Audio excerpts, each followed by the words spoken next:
Video ನೋಡಿದ್ರಲ್ಲ, ಹುಡುಗಿ ಏನು ಕಳ್ತಾ ಇದೆ ಹೇಳ್ರಿ? ಖುಷಿಯಿಂದ ಗಾಯ್ಸ್, ಖುಷಿಯಿಂದ ಅಳ್ತಾ ಇರೋದು ಹುಡುಗಿ. ಎಲ್ಲ ತಪ್ಪು ತಿಳ್ಕೊತಾ ಇದ್ದೀರಾ. ಆನಂದ ಬಾಷ್ಪ ನೀಟ್ ಪೇಪರ್ನ ನೀಟಾಗಿ ಬರೆದ್ಬಿಟ್ಟು ಆಚೆ ಬಂದೈತೆ, ಅದಕ್ಕೋಸ್ಕರ ಹುಡುಗಿ ಹೇಳ್ತೈತೆ.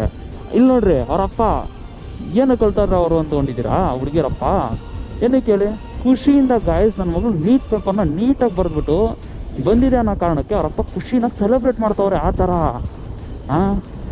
ಇದೇ ಅದರ್ ಸ್ಟೇಟಲ್ಲಿ ಟ್ರಾಫಿಕ್ ಇಲ್ಲ, ಏನಿಲ್ಲ, ಟೈಮ್ ಆಗಿದೆ ಅನ್ನೋ ಕಾರಣಕ್ಕೆ ಪೊಲೀಸ್ ಜೀಪಲ್ಲಿ ಇಲ್ಲ ಬೈಕಲ್ಲಿ ಪೊಲೀಸವರು ಕರ್ಕೊಂಡೋಗಿ ಸ್ಟೂಡೆಂಟ್ಸ್ನ ಬಿಡ್ತಾ ಇದ್ದಾರೆ ಬೇರೆ ಸ್ಟೇಟ್ಗಳಲ್ಲಿ. ಅದೇ ನಮ್ಮ ಸ್ಟೇಟಲ್ಲಿ ಏನಾಯಿತು? ಸಮಾವೇಶ ಹಾಕ್ಕೊಂಡ್ರಿ.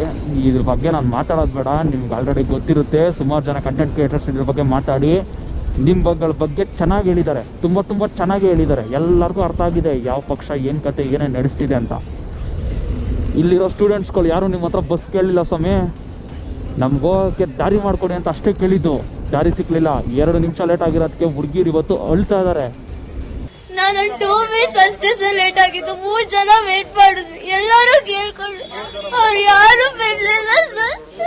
ಎಷ್ಟು ವರ್ಷದಿಂದ ಶ್ರಮ ಪಟ್ಟಿರ್ತಾರೋ ಓದೋಕ್ಕೆ. ಎಷ್ಟೋ ಜನ ಪಾರ್ಟ್ ಟೈಮ್ ಜಾಬಲ್ಲಿ ಕೆಲಸಗಳನ್ನ ಮಾಡಿಕೊಂಡು ಓದ್ಬಿಟ್ಟು ಎಕ್ಸಾಮ್ ಬರೆಯೋಕ್ಕಂತ ಬಂದಿರ್ತಾರೆ. ಈ ಥರ ಆಗಿದೆ ನಿಮ್ಮದು ಸಮಾವೇಶದಿಂದ. ಮೈನ್ಲಿ ಸಮಾವೇಶನೇ. ನೀವು ಹಾಕ್ಕೊಂಡಿದ್ದು 2,000 ರೂಪಾಯಿ ಓಟಿಗೆ ಹೆಣ್ಮಕ್ಳು ಕರ್ಸ್ಕೊಂಡ್ರಿ, 1 ಕ್ವಾರ್ಟರ್ ಎಣ್ಣೆಗೆ ಗಂಡು ಮಕ್ಳನ್ನ ಕರ್ಸ್ಕೊಂಡ್ರಿ. ನಿಜ ಹೇಳ್ತೀನಿ ಕೇಳ್ರಿ, ನಮ್ಮ ಅಪ್ಪನ ಕಾಲದ ತಲೆಗಳು ಯಾವೂ ಇರೋಲ್ಲ ಫ್ಯೂಚರಲ್ಲಿ. ಎಲ್ಲ ಎಜುಕೇಟೆಡ್ ಪೀಪಲ್ಸೇ ಬರೋದು. ಎಲ್ಲರೂ ಹಾಕೊಂಡು ಗುಮ್ತಾರೆ ನೋಡ್ರಿ, ನಿಮಗೆ ಒಂದಲ್ಲ ಒಂದು ಅವಾಗ ಅರ್ಥ ಆಗುತ್ತೆ. ಇಂಥ ಜನ ಎಲ್ಲಿ ಸಿಗ್ತಾರೆ ನಿಮಗೆ? ಹೊಡಿರಿ ಚಪ್ಪಾಳೆ, ಹೊಡಿರಿ. ಇದು ನಮ್ಮ ದೇಶ ಅಂದ್ರೆ. ನಿಮ್ಗೇನು ಅನ್ನಿಸ್ತು ಅಂತ ಕಮೆಂಟ್ ಬಾಕ್ಸಲ್ಲಿ ತಿಳಿಸ್ರಿ. ವಿಡಿಯೋ ಇಷ್ಟ ಆದರೆ ಲೈಕ್ ಮಾಡಿಕೊಂಡು ಜೊತೆಗೆ ಶೇರ್ನ ಮಾಡಿ ಫಾಲೋ ಮಾಡ್ಕೊಳ್ಳಿ ನನ್ನ ಅಕೌಂಟ್ನ. ಇನ್ನೂ ಎಂಟರ್ಟೈನ್ಮೆಂಟ್ ಆಗಿರೋ ವೀಡಿಯೋಸ್ಗಳು ಬರ್ತವೆ. ಜೊತೆಗೆ ಈ ಥರ ಆಗೋ ವೀಡಿಯೋಸ್ಗಳನ್ನ ನಾನು ತೊಗೊಬರ್ತೀನಿ ಅಂತ ಹೇಳ್ತಾ ನಾನು ನಿಮ್ಮ KGK Tata, bye bye guys.